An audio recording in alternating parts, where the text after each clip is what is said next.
Hello mọi người, đây là chuối nhé mọi người. Lần đầu thấy chuối như này luôn. Ô, nó dài ha.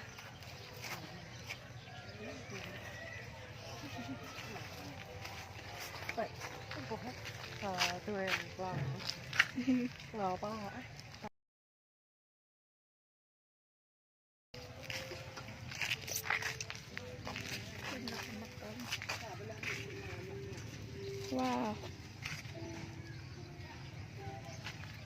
Pun to cái inannya này.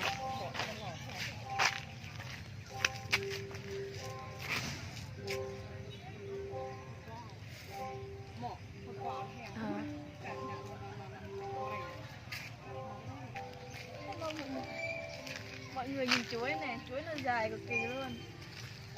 Wow. Bắp chuối.